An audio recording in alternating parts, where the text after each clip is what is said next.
Well, welcome to the Green Citizen videos.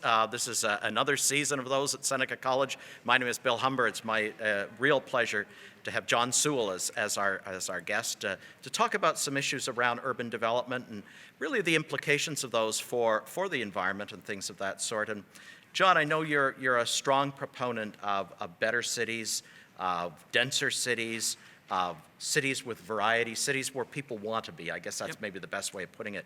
You have a reference to some of the things Jane Jacobs said, and she had kind of a prescription, you might say, kind of 4 things that make for great places. She did, and she outlines it in The Death and Life of Great American Cities, which is one of those extraordinary books that not until people get it in their hands they realize what a delight it is to read. But she says there are 4 things that really make a successful city. One of them is having moderate or high-density housing. So that, in fact, there's a lot of people living relatively close to each other. Second is you want to have mixed uses. You want to not just have housing, but you want to have restaurants and bars and corner stores and places to work nearby, within walking distance. So it's all mixed up. It's not put over there and there. It's all mixed up. And thirdly, you want to have short blocks, which means that you can get to wherever you're going by going this way and that way, or this way and that way. You don't have long blocks, you have short blocks. They seem to work very good for people interacting with each other. And the last point is you want to have a mixture of old and new buildings. Because one of the points that Jane Jacobs makes is when you're forming a new business, you can never afford a new office building. You have to get cheap space, which is always in an old building. So the function of old buildings is to give birth to new businesses. And she thinks that's always happening in cities.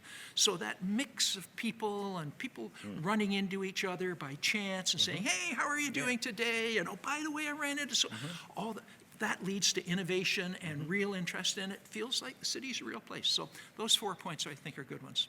One of the great ironies, people think we should build new buildings because we can make them more environmentally, I don't know, productive. But one of the great ironies is that it's the greenest building is the one that's probably already built. There's no question about it, and often it even functions as a green building. I happen to have an office in an old warehouse building in downtown Toronto, and they compared it with its old rattly windows and bricks to the Toronto Dominion Centre. It was better than Toronto Dominion Centre in energy leakage during the winter. Extraordinary. Yeah. I know one of the true ironies of urban history is we moved out of cities because we thought that they were, I don't know, environmentally problematic, that people were living next to belching furnaces and whatnot, and if we just moved out to the countryside and into a suburban location, we'd be so much better off. And we've now found that all of the car dependency of those places, the very real fact that people don't walk leads to greater medical and health-related issues. I mean, it is truly an irony of how we develop cities, isn't it? It is, and but let's face it, there were some problems with cities in the 19th century, and we should have addressed them directly, saying, hold on a second, we got some pollution problems, we got water problems, let's figure out how to deal with them.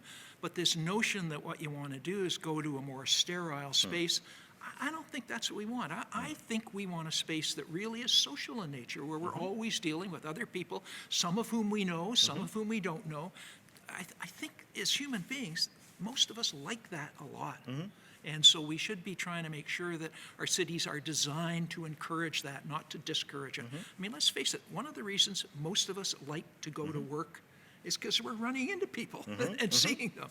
You know, so. Well, one of the great ironies of tourism and travel, too, is you don't go to sterile places. You go to places that have some life and living. No, that's right. As I say, you never take a holiday in Mississauga.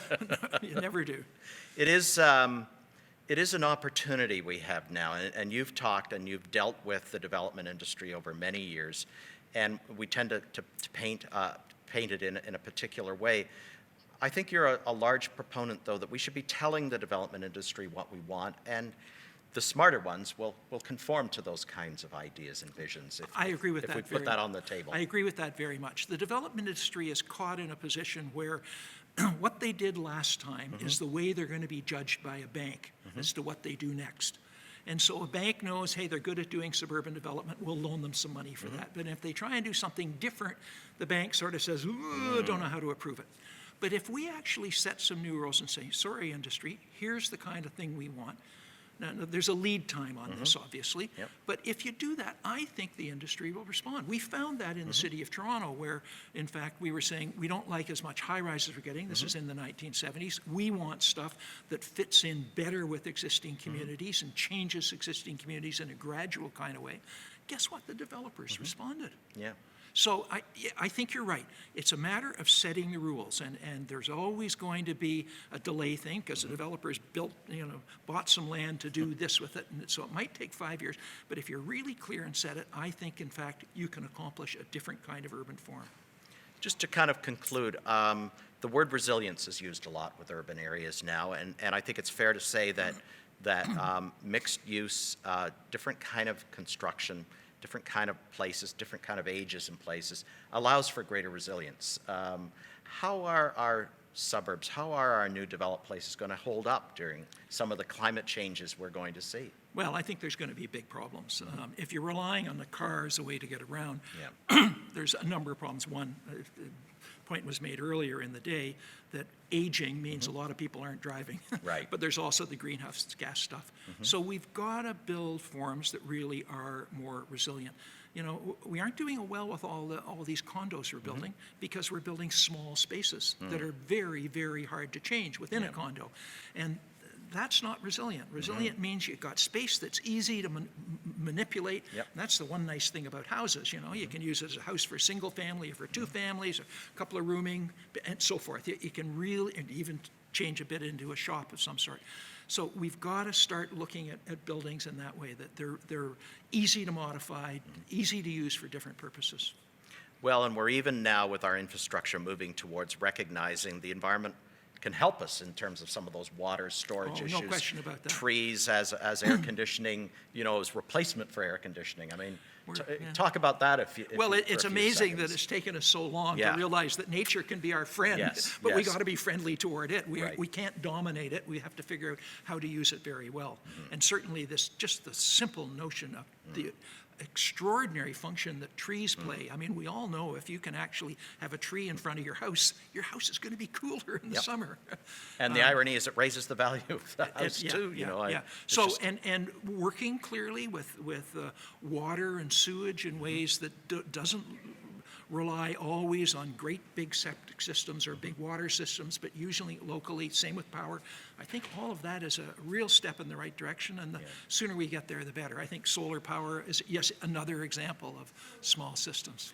We're going to conclude this discussion video with David Agnew stepping into the scene here. Thank you, David, for being with us, and John Sewell, thank you for being with us as well. And Well, absolutely. But this is really important. I mean, Bill and his team are doing such a great job of gathering.